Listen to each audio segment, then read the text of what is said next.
মধ্যপ্রাচ্যের উত্তপ্ত পরিস্থিতির মধ্যে হরমুজ প্রণালীতে আটকা পড়া বাণিজ্যিক জাহাজগুলোকে নিরাপদে সরিয়ে নিতে বড় ধরনের অভিযানে নেমেছে যুক্তরাষ্ট্র। মার্কিন প্রেসিডেন্ট ডোনাল্ড ট্রাম্প এই বিশেষ উদ্ধার অভিযানের নাম দিয়েছে প্রজেক্ট ফ্রিডম। সোমবার সকাল থেকেই এই কার্যক্রম শুরু হওয়ার কথা রয়েছে।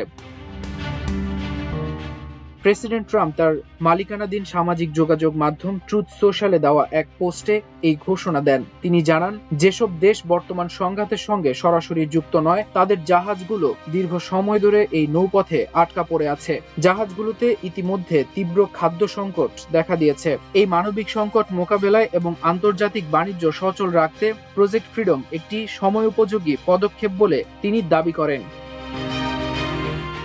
যুক্তরাষ্ট্রের সামরিক বাহিনীর সেন্ট্রাল কমান্ড সেন্টকম এই অভিযানে পূর্ণ সহায়তার ঘোষণা দিয়েছে। তারা জানায়, 4 মে থেকে শুরু হওয়া এই কার্যক্রমে প্রায় 15,000 মার্কিন সেনা সরাসরি অংশগ্রহণ করছে। জাহাজগুলোর নিরাপত্তা নিশ্চিতে মোতায়েন করা হয়েছে শক্তিশালী ক্ষেপণাস্ত্র বিধ্বংসী ডেস্ট্রয়ার এবং শতাধিক আধুনিক যুদ্ধবিমান। সেন্টকমের পক্ষ থেকে জানানো হয়েছে, হরমুজ প্রণালীতে বাণিজ্যিক জাহাজ চলাচলের স্বাধীনতা ফিরিয়ে আনাই তাদের প্রধান লক্ষ্য। ডোনাল্ড ট্রাম্প এই উদ্যোগকে একটি মানবিক পদক্ষেপ হিসেবে অভিহিত করে বলেন, এটি যুক্তরাষ্ট্র ও মধ্যপ্রাচ্যের দেশগুলোর পাশাপাশি ইরানের পক্ষ থেকে একটি ইতিবাচক আচরণ হিসেবে গণ্য হওয়া উচিত। তবে তিনি একই সাথে কড়া হুঁশিয়ারি উচ্চারণ করে বলেন, জাহাজগুলোর নিরাপদে সরিয়ে নেওয়ার পথে কোনো পক্ষ বাধা সৃষ্টি করলে মার্কিন বাহিনী তাদের কঠোরভাবে মোকাবেলা করবে। বিবিসি ও আল জাজিরার তথ্য অনুসারে হরমুজ প্রণালী বিশ্বের অন্যতম গুরুত্বপূর্ণ জ্বালানি ও পণ্য পরিবহনের রুট।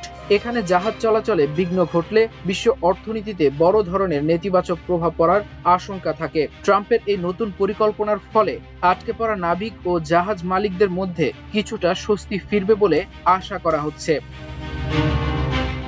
এদিকে ইরানের আধা সরকারি সংবাদ সংস্থা ফার্স্ট নিউজ জানিয়েছে, হরমুজ প্রণালীর জাস্ট দ্বীপের কাছে 2টি ক্ষেপণাস্ত্র হামলার শিকার হয়েছে একটি মার্কিন যুদ্ধজাহাজ।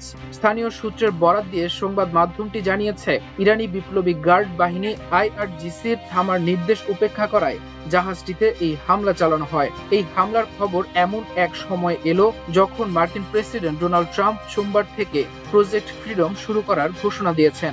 এই প্রকল্পের মূল লক্ষ্য হলো হরমুজ প্রণালীতে আটকা পড়া জাহাজগুলোকে নিরাপদে বের করে নিয়ে আসা। এই অভিযান সফল করতে মার্কিন সেন্ট্রাল কমান্ড সেন্টকম ব্যাপক সামরিক প্রস্তুতির কথা জানিয়েছে। তারা এই কার্যক্রমে প্রায় 15,000 সামরিক সদস্য মোতায়েন করার পাশাপাশি 100টিরও বেশি যুদ্ধবিমান, ড্রোন এবং বেশ কয়েকটি যুদ্ধজাহাজ ব্যবহারের পরিকল্পনা হাতে নিয়েছে।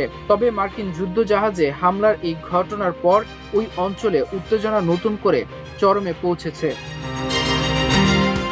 মাল্টিমিডিয়া ডেস্ক, আমার দেশ।